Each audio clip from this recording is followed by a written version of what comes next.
Olá, meu irmão, minha irmã, que a graça e a paz do nosso Senhor e Salvador Jesus Cristo permaneçam com todos vocês, com todos nós, juntos mais uma vez para meditar na palavra de Deus, nesse dia tão especial que é o dia de finados, um dia onde vem a memória aquelas pessoas que nós amamos, mas que já descansaram no Senhor. No entanto, nós temos dificuldade tanto de aceitar quanto compreender acerca da morte, exatamente porque os princípios da palavra de Deus acabaram sendo esquecidos ao longo do tempo. E nós temos que tomar muito cuidado, porque o que Jesus nos diz é que a verdade nos liberta.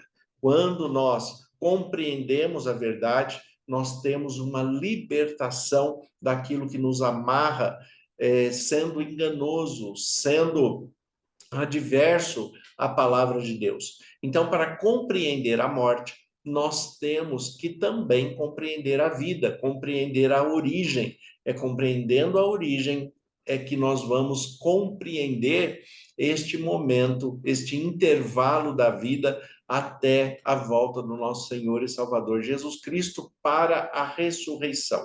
Então, como nós podemos compreender isso? Como que nós podemos buscar na Bíblia orientação para compreendermos a vida e a morte? Para isso, nós temos que olhar para Gênesis capítulo 1, versículo 11, onde, quando Deus começa a trazer a vida à terra de uma maneira essencial, ele vai dando ordem aos elementos, de tal maneira que esses elementos passam a fazer parte de uma essência primária. Observe aqui Gênesis capítulo 1, versículo 11.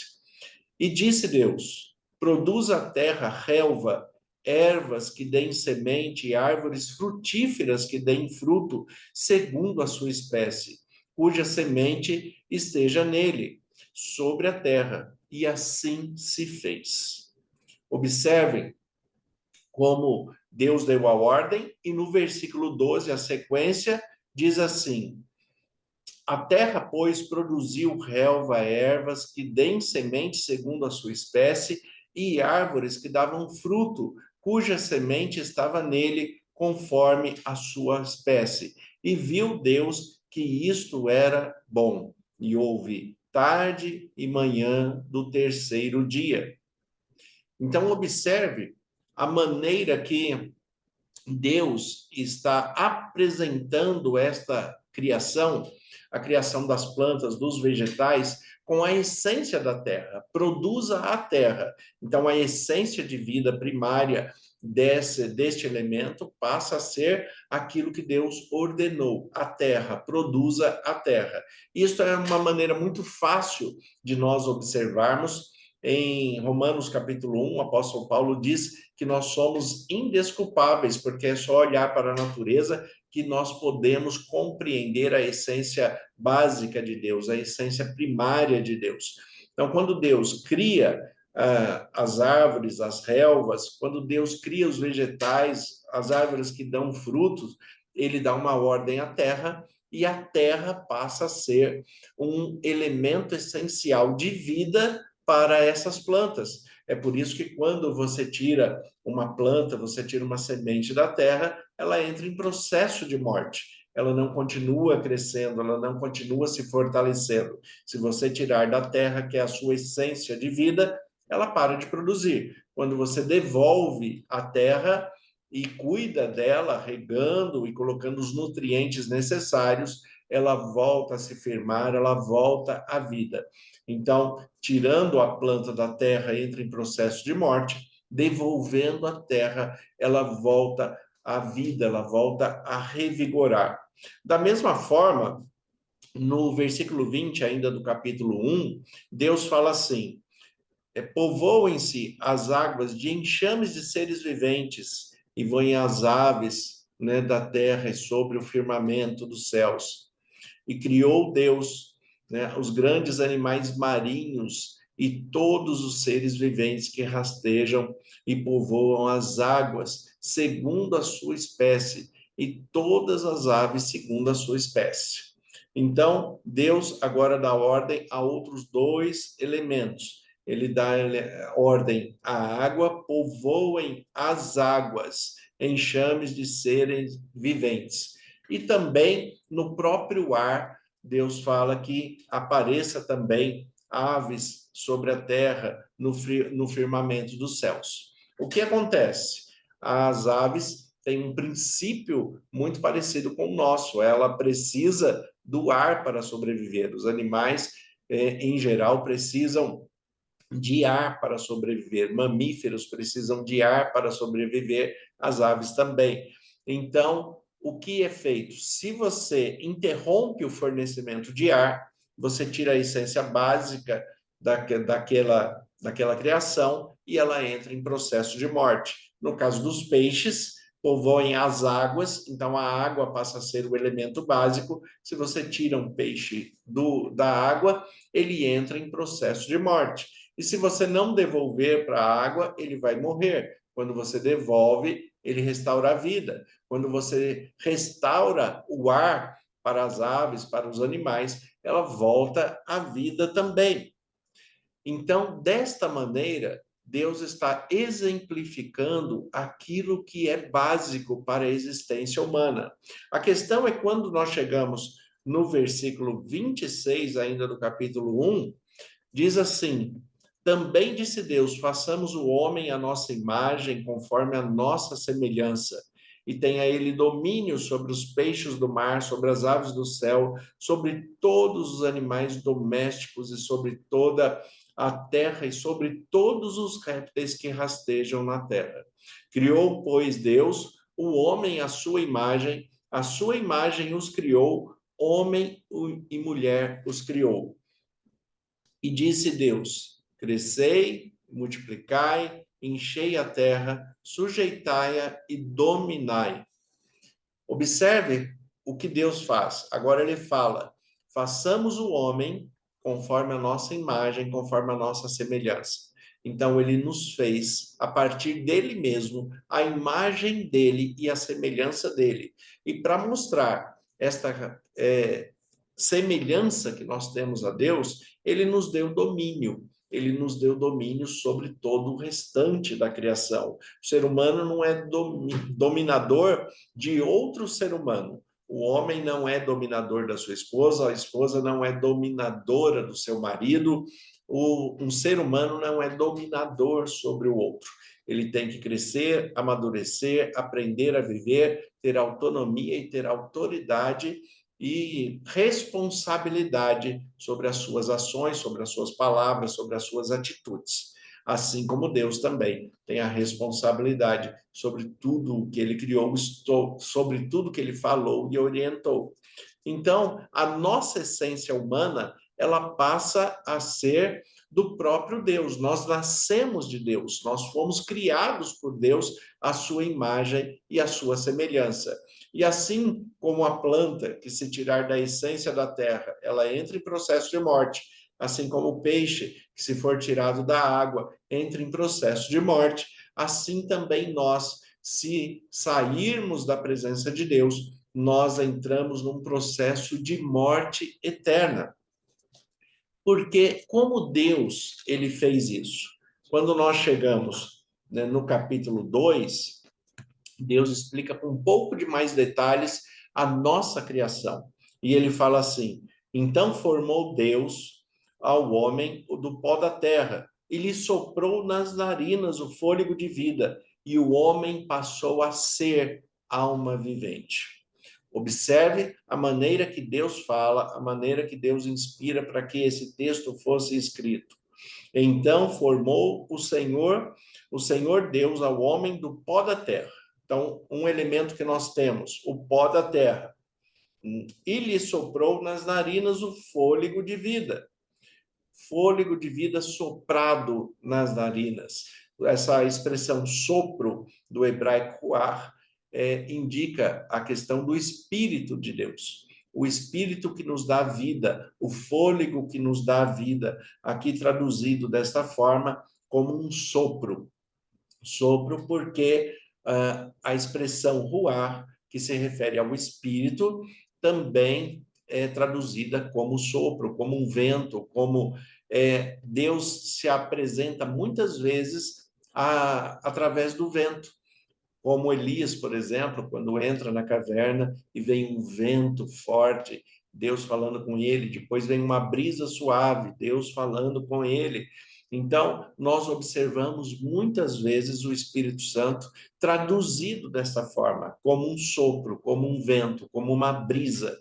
Então, Deus, ele soprou, né? Ele soprou, ele nos trouxe o fôlego de vida, o Espírito Santo para nós, para que nós pudéssemos ser alma vivente. Então, nós não temos uma alma, nós somos uma alma.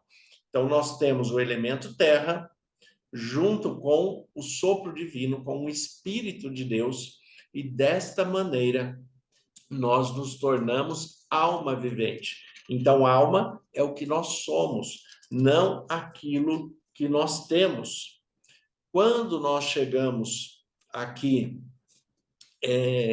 em Gênesis capítulo 6, nós observamos Deus reforçando essa ideia do que mantém a nossa vida, o que nos mantém vivos, de fato, é o Espírito de Deus, traduzido aqui na Bíblia como esse sopro, ora como sopro, ora como Espírito, mas se trata do Espírito de Deus, esse fôlego de vida.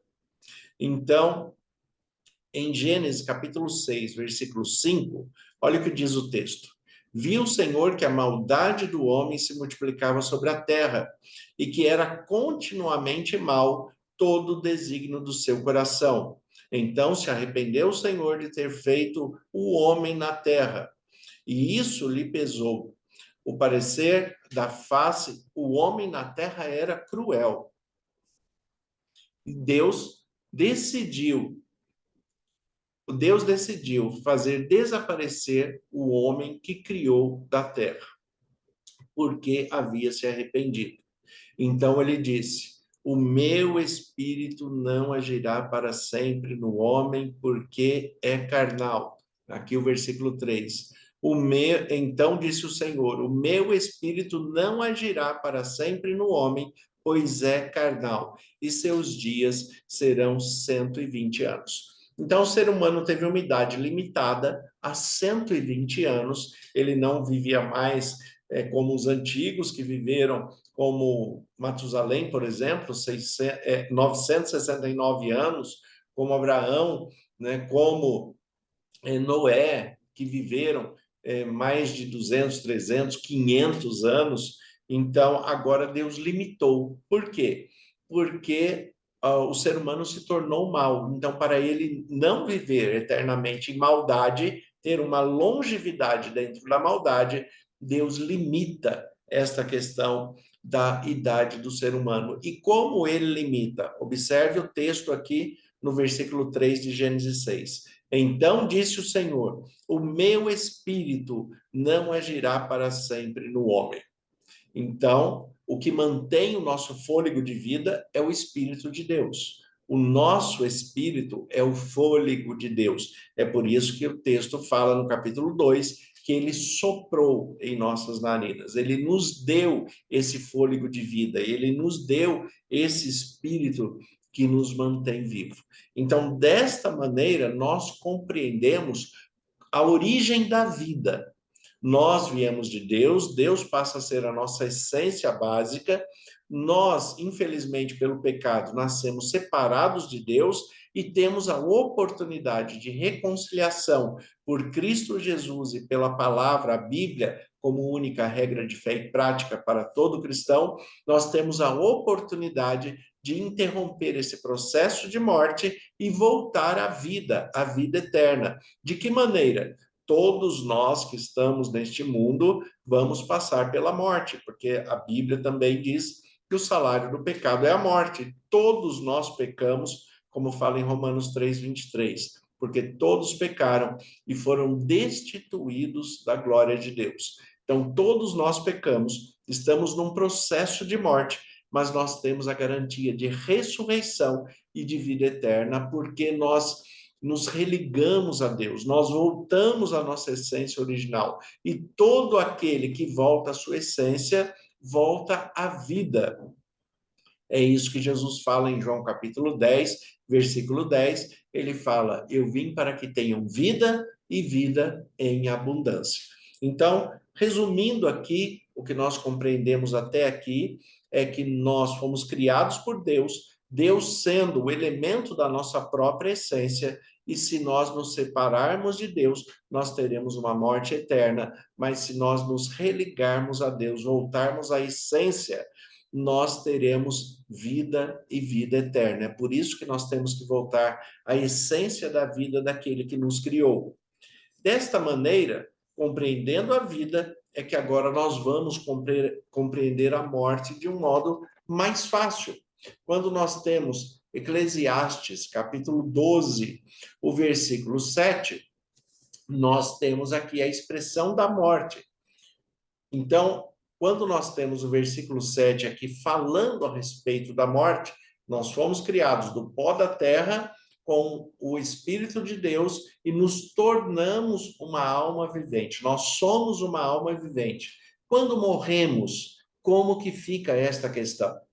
Ou aqui em Eclesiastes 12, versículo 7, fala: e o pó volta à terra como era, e o Espírito volte a Deus que o deu. O pó volta à terra como era, e o espírito, o fôlego de vida, volta a Deus que o deu. Observe que os dois elementos que nos transformou numa alma, nós somos uma alma, agora eles se separam. O pó, nós fomos criados do pó da terra, então o pó volta ao pó como era. Agora, o espírito, o fôlego de vida, volta a Deus que o deu. Mas daí aquela pergunta: e como nós ficamos nas nossas emoções, nas nossas memórias, como nós ficamos nos nossos sentimentos, nas nossas emoções, aonde tudo isso fica? Isso agora faz parte também da nossa essência espiritual. Isso faz parte da nossa essência de vida. E nós temos que ser sinceros. A Bíblia não nos dá detalhes da onde ficam as nossas memórias, as nossas lembranças, as nossas emoções, mas o fato é que quando Jesus voltar e nos ressuscitar, nós vamos reencontrar as pessoas que nós amamos e vamos ter a emoção do reencontro, nós vamos ter a identificação do reencontro, nós vamos ter a memória daquilo que vivemos.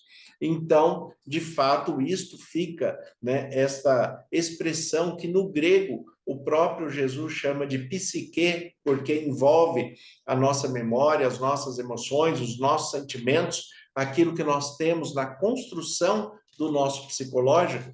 Então, Jesus, utilizando a palavra psique, que também no grego é traduzido como alma, né, nós compreendemos como somos construídos, como somos criados à imagem e semelhança de Deus, mas também na Bíblia nós não temos detalhe de onde ficam essas emoções, de onde ficam esses sentimentos, e nós temos que ser sinceros com isso, porque muitas coisas Deus não nos chamou para compreender, Deus nos chamou para confiar.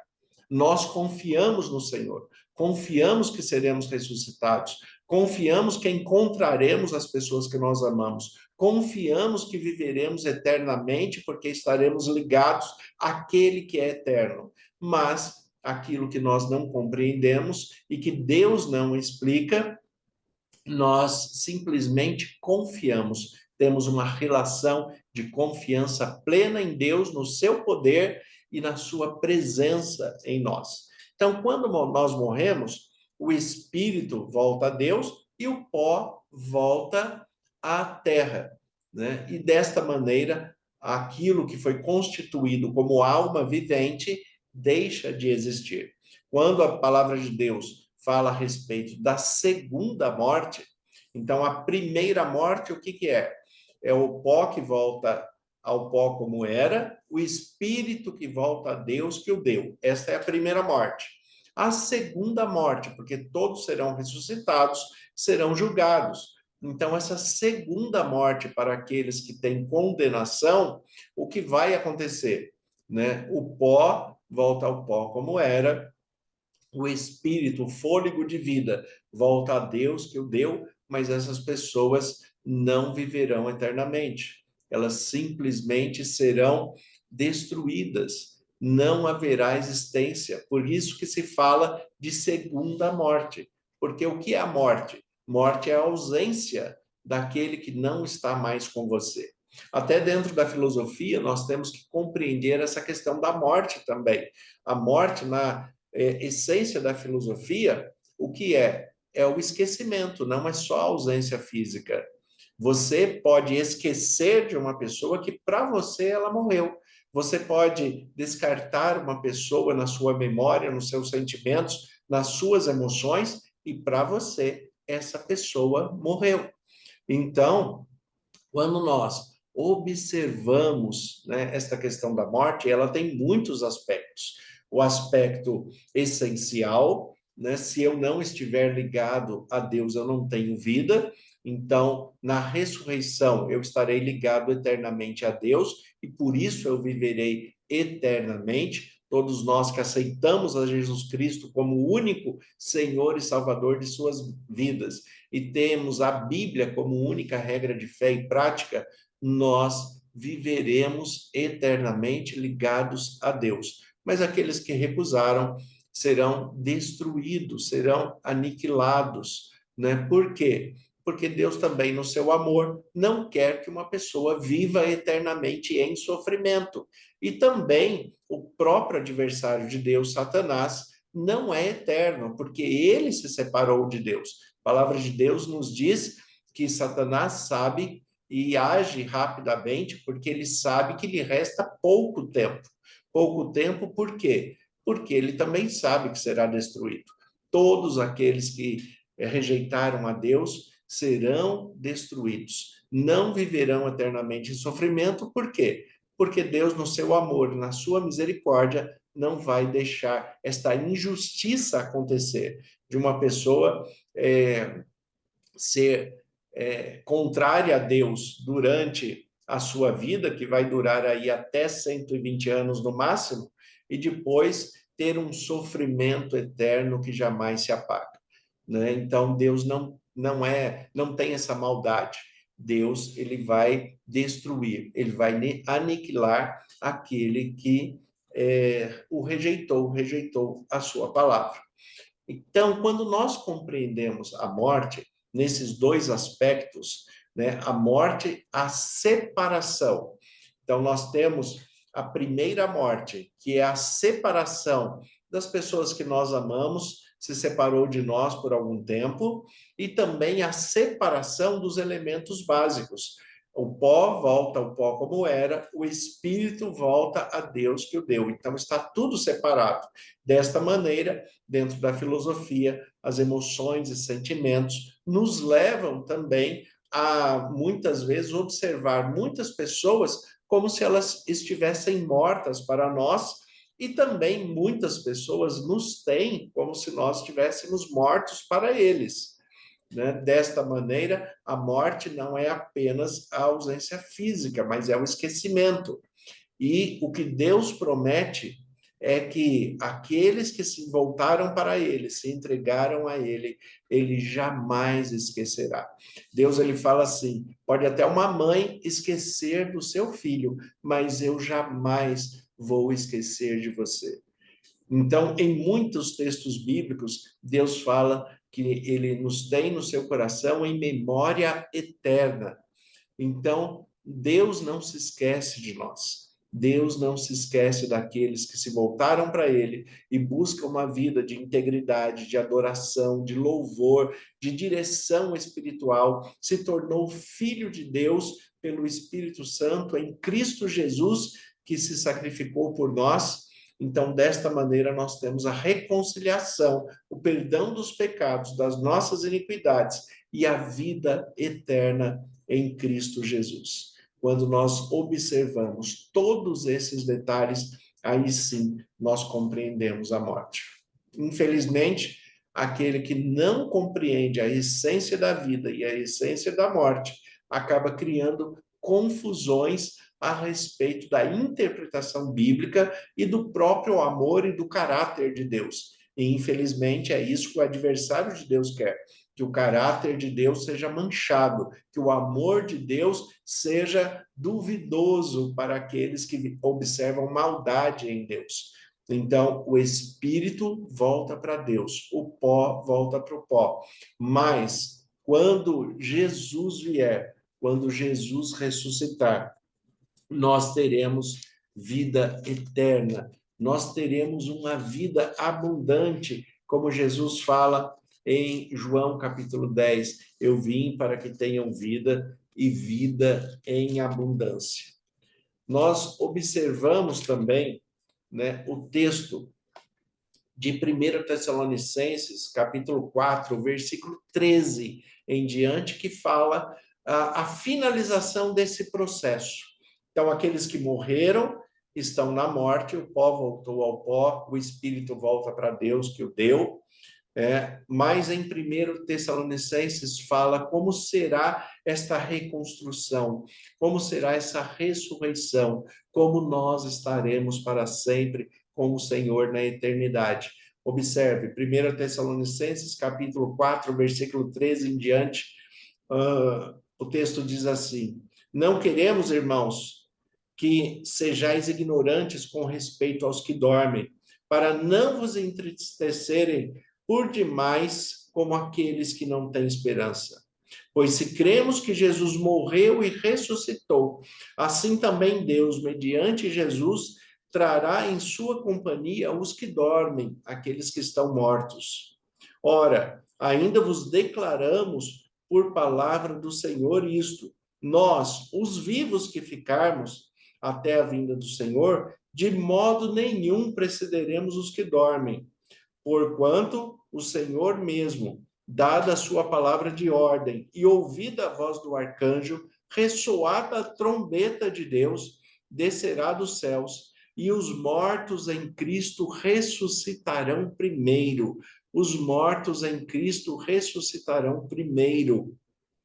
Depois, nós, os vivos, os que ficarmos, seremos arrebatados juntamente com eles. Não é depois, é juntamente com eles, entre as nuvens, para o encontro do Senhor nos ares. E assim estaremos para sempre com o Senhor. E ele conclui o texto falando: consolai-vos, pois, uns aos outros com esta palavra. Consolai uns aos outros com essa palavra de vida, de ressurreição, de fortalecimento, de vida eterna em Cristo Jesus. Esta oportunidade que todo ser humano tem de se voltar a Deus e compreender que Deus pode fazer todas as coisas novas, ele vai nos refazer e nós vamos poder encontrar aquelas pessoas que nós amamos, vamos poder abraçar, vamos nos lembrar uns dos outros e vamos viver em paz e amor eternamente na presença de Deus. Este é o processo da morte e este é o nosso consolo aqui na terra, saber que nós vamos passar pela morte. Muitos daqueles que nós amamos já passaram pela morte, estão no pó da terra, o espírito já voltou para Deus, estão aguardando a ressurreição para que juntos possamos nos abraçar, nos reencontrar, para que vivamos eternamente com o Senhor. Senhor, nosso Deus e Pai, nós te agradecemos pela tua palavra que é viva e eficaz. Como ministro do Evangelho, em nome de Jesus, eu peço as tuas bênçãos sobre cada irmão, cada irmã que está nos acompanhando, que está ouvindo esta mensagem, que compreendeu um pouco mais a respeito da vida, a respeito da morte, mas acima de tudo, que compreendeu um pouco mais da oportunidade de restauração, de regeneração de si mesmo para a vida eterna. Eu peço a Ti, em nome de Jesus, que o Senhor esteja cuidando dos enfermos, cuidando também do coração, da mente, das emoções, dos sentimentos daqueles que perderam os seus entes queridos. Que o Senhor conceda a Tua paz, que o Teu amor infinito, que a graça salvadora e santificadora do nosso Senhor Jesus Cristo, a comunhão e as consolações do Espírito Santo esteja sobre cada um que nos acompanha agora, os que verão essa mensagem posteriormente, mas a todos que em Cristo Jesus tenham a esperança e a certeza da vida eterna. É em nome de Jesus que oramos. Amém. Que Deus abençoe a todos. Sejam consolados pelo Espírito Santo. Mantenham a fé e a esperança na vida eterna e permita que Deus cuide de você de um modo muito especial.